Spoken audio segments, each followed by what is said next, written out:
치열공에 따라 혀 크기도 다르다. 턱관절 장애 제작자의 생각에 따라 장치물로 결정날 수가 있다. 무슨 말씀을 드리려고 하냐면 기존의 시스템들은 어떤 형식으로 해석을 하고 있는지부터 관찰을 해야 돼요. 상악치아, 상악치아, 상악치아 이거 있는데 여기는 이제 하악치아가 존재하게 되죠. 과거에는 혀의 개념에 대해서 우리가 파악을 못했어요. 그런데 지금 현 시대에 와서는 혀의 중요성을 엄청나게 강조를 해요. 그러다 보니까 장치물도 상당히 많은 발전을 하게 되죠. 이런 혀가 존재합니다. 이렇게 혀가요. 넓은 혀도 있고 좁은 혀도 있고 중간인 혀도 있어요. 자, 그런데 여기서 기존의 장치물들은 아래 치아를 앞으로 꺼내게 되죠. 화살표를 보시면 여기는 화살표가 없죠. 기존의 장치들은 하악 치아를 앞으로 밀어서 장치물을 만들어요. 그러니까 장치물을 만들게 되니까 당연히 치아 공간이 넓어지겠죠. 그렇게 되면 혀가 그 혀 공간을 많이 확보해졌으니까 혀가 앞으로 나올 거다라고 생각을 하고 만들어지는 거예요. 일단 혀가 나오는 건 맞아요. 근데 놀라운 이야기들이 또 나타나요. 저기 보시면 이 그림을 보시면 이렇게 돼 있잖아요. 하악을 밀었어요. 그러면 하악을 밀어 가지고 실제 장치를 만들게 되게 되면 이런 형식으로 하악 치아가 상악 치아를 덮게 되는 경우가 돼요. 그러니까 즉 이런 환자한테 혀 공간을 확보하기 하는 방식입니다. 네? 이거를 어떤 방식을 선택하느냐에 따라서 놀라운 이야기가 나와져요. 그거를 말씀드리려고 하는 겁니다. 이게 아래 치아가 아래 거고요. 이게 위에 건데 이런 끼잖아요. 그러면은 이 환자가 눕잖아요. 그럼 밑으로 못 내려가요. 아래 치아가. 아래 치아를 상당히 내놨잖아요. 못 내려가게. 그러니까 즉 정상적 치열에서 앞으로 이렇게 꺼내는 거예요. 단순한 발상이에요. 그냥 환자들이 잠을 잘 때 이렇게 아래턱이 내려가졌냐. 내려가니까 못 내려가게 하면은 코골이를 안 하겠지. 왜? 혀가 뒤로 말리지 않으니까. 기도를 안 막으니까. 해가지고 아예 안 내려가게 이 시스템을 개발한 거예요. 그러고 나니까 아래턱을 결국은 내민 거잖아요. 이렇게. 네? 저로 표현하면 이렇게 내민 거죠. 이렇게 내민 거죠. 이렇게. 이건 뭐 몇 미리 내밀었다, 몇 미리 내밀었다 막 그러는데요. 중요한 이야기는 이렇게 내밀고 있을 때 이런 장치들을 이야기하는 사람들은 이 치열, 그러니까 혀가 나왔다라는 것만 해석을 하는 거예요. 규합은 그냥 민자예요. 민자. 여기 일자. 그럼 규합은 문제가 복잡해져요. 이거는 당연히 시술자인 치과 의사 또는 그 외 원장님들이 다 커버를 해 주셔야 돼요. 그리고 환자도 그만큼 데미지를 인정하고 가야 되는 거예요. 이거는 기본이. 근데 일반 원장님들이 주저주저 하는 이유가 있어요. 이렇게 내밀어서 장치를 만들어주면 다시 한번 점검을 하면 환자가 이 상태에서 이렇게 끼고 있는 상태에서 이제 잠을 자려고 이렇게 누울 거 아닙니까? 그래서 잠을 자게 되면 이렇게 뒤로 처진다는 거예요. 이렇게 뒤로 처져요. 코를 고니까 왜 혀도 말리게 되고 혀가 기도를 막게 되고 이 처지는 것을 안 처지게 하려면 빼면 되지 못 내려가게 하면 되지 라는 개념으로 앞으로 빼버리는 거예요. 이런 형식으로. 그런 상태에서 장치물이 들어가는 거예요. 그런데 중요한 것은 이 장치를 끼게 되게 되면 6시간에서 7시간을 끼게 돼요. 근데 이 동영상을 보시는 분은 한번 자기가 턱을 앞으로 꺼내가지고 한 30초만 버텨보십시오. 상당히 이 교근 자체, 교근 측두근 자체가 상당히 얼얼해요. 여기에는 근육이 없으니까 그렇죠. 이 환자는 아침에 일어나면 근육이 얼얼하네 라고만 하겠지 뭐 그런 거 뭐 그저 그럭저럭 뭐 어떻게 하면 되겠지 라고 생각하는데 문제가 있어요. 원래 우리는 저작을 하게 되게 되면 하면서 이렇게 저작을 하게 돼요. 이렇게 요 부위를 과두라고 불러요. 턱관절 요 부위를 과두라고 부르는데 이 부위가 이렇게 하게 됩니다. 차후에 이제 이런 그 동영상도 또 유튜브에 올릴 건데 교합 이야기도 하고 뭐 그럴 겁니다. 차후에 이제 들어보시면 또 재밌는 이야기가 될 거고, 코골이하고 교합 이야기가 되는데요. 하악을 전방으로, 그러니까 전방이라는 표현을 쓸게요. 전방으로 내밀어 가지고 이런 장치를 하게 되게 되면 몇 미리를 꺼냈던 한번 해보시고 해가지고 장치물을 만들게 되게 되면 원래는 요 위치, 이 위치에 있어야 되는데, 이 과두라는 요 부위가 이 부위에 있어야 되는데 이 장치물을 끼게 되잖아요. 그러면 이렇게 이동을 하게 돼요. 이렇게 이동을 해버려요.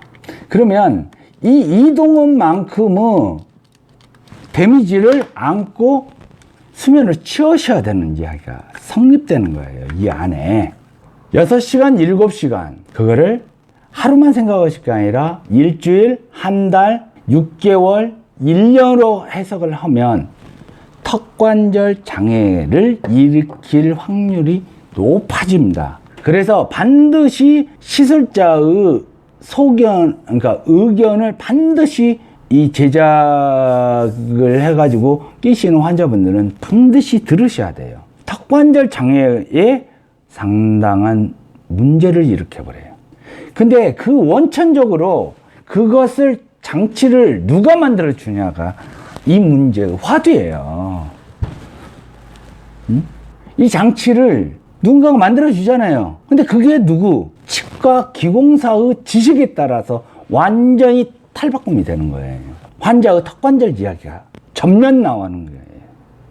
그림을 보시게 되게 되면 장치를 이동시키잖아요. 아니, 장치를 이동이 아니라 턱을 이동시켜 버리잖아요. 코골이 장치니까 괜찮아. 절대 아닙니다. 일반 보철, 우리가 크라운, 금리빨, 사기이빨, 포세린, 지르코니아, 기타 등등 하는데 전부 다 아래턱을 앞으로 빼가지고 만들어 보십시오. 교합적으로. 해석이 복잡해져요. 거기다가 다시 뒤로 돌아오지 않게끔 만들어 버리면 아래치아가 다시 뒤로 돌아오지 않게끔 내내 앞으로 만들어서 어떤 보철물을 딱 제작을 해서 세팅을 시켜 놓으면 당연히 일본 보철에서는 그렇죠. 엄청나게 떨어지죠. 그건 100%잖아요. 100%. 코골이 장치에서도 당연한 거잖아요. 근데 모르니까 누구 알려주는 사람도 없고 그러다 보니까 그렇게 가는 거죠. 턱관절 장애가 생길 수 있으니 반드시 제작을 의뢰하시는 분들은 엄청나게 숙련도가 있으신 분들한테 의뢰를 하는 것이 맞고요. 환자분들은 턱관절 장애가 생길 수 있으니 엄청나게 많이 해보신 원장님들한테 요청을 하는 것이 맞습니다. 이유는 아래 턱을 앞으로 빼버리기 때문에요. 그러면 다른 형식으로 해석을 하면 앞으로 빼지 않고 궁극적인 팩트는 혀를 빼기 위한 시스템이니까 혀만 뺀다면, 그렇게 해서 교합을 맞춰준다면 이라는 발상으로 가보는 거예요. 이 그림을 보시게 되면 혀가 아래턱보다 아래치아죠. 아래치아보다 더 나와 있죠. 더 나와 있다는 것은 교합적으로 이게 커버가 안 되지 않냐? 아니죠. 여기 그림을 보시게 되면 위에 치아는 그대로 있고 아래 치아보다 더 앞에 나와 있는 거죠. 이 그림을 보시면 이 아래 치아가 위에 치아보다 더 나와 있잖아요. 아래 치아가 위에 치아보다 더 나와 있잖아요. 내용이 다른 겁니다. 내용이. 아래 치아를 앞으로 꺼내지 않고서도 충분하게 혀를 내밀게 할 수가 있다라는 겁니다. 그렇게 하려면 물론 교합을 알아야 되겠죠. 교합. 치과계 쪽은 전부 다 교합 이야기입니다. 결론은. 교합을 어떻게 해석을 했느냐, 교합을 어떻게 해석을 해서 장치물을 어떻게 만드느냐, 그게 전부 다 교합력입니다. 자,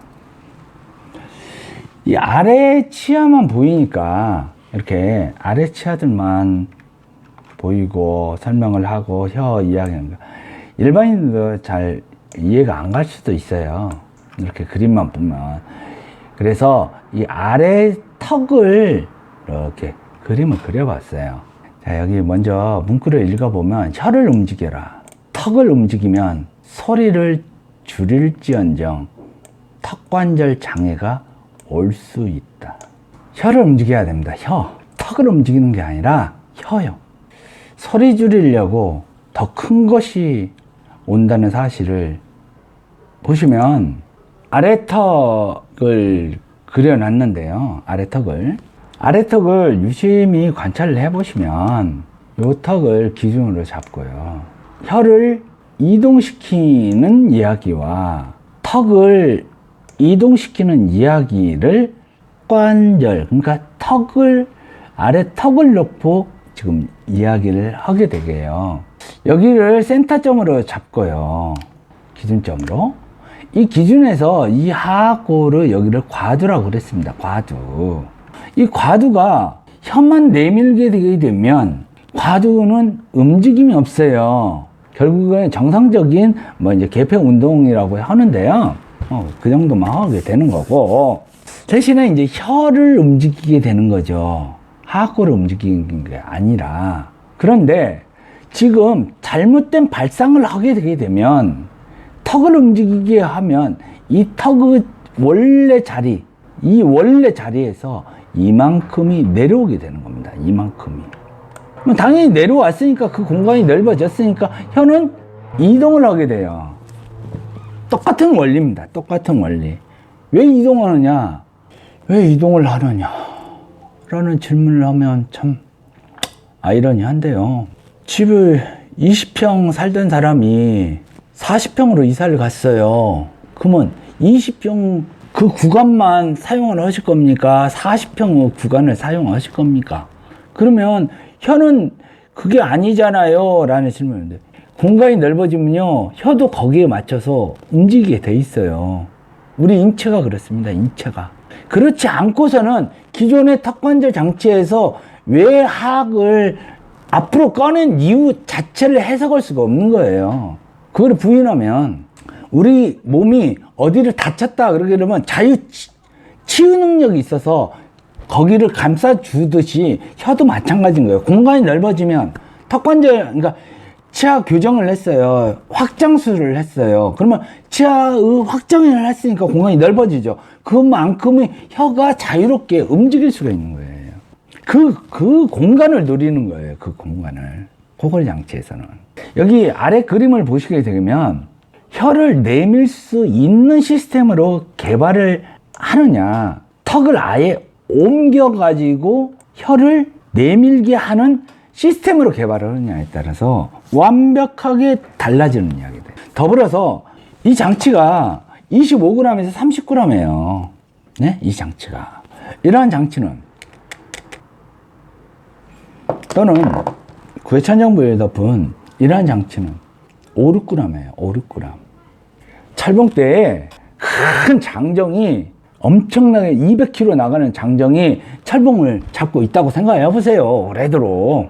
그럼 그 철봉은 어떤 일이 터질지 모르잖아요. 어떻게 휠지를 모르잖아요. 철봉에 아기가 조그만한 5살짜리 아기가 잡고 있다고 생각을 해봐요. 200g짜리하고 5살짜리가 잡고 있는 거하고는 완전히 틀린 이야기잖아요. 치아가 어떻게 될까요? 이 치아가 그 무거운 무게를 잡고 있으면 이 치아가 상상에 맡깁니다. 상상에.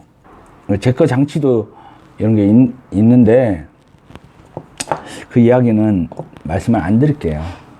자, 보면 결국은 장치물은 교합을 아는가 모르는가의 이야기입니다.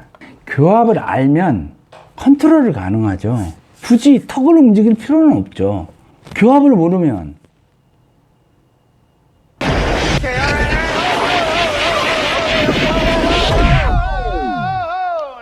mutant texts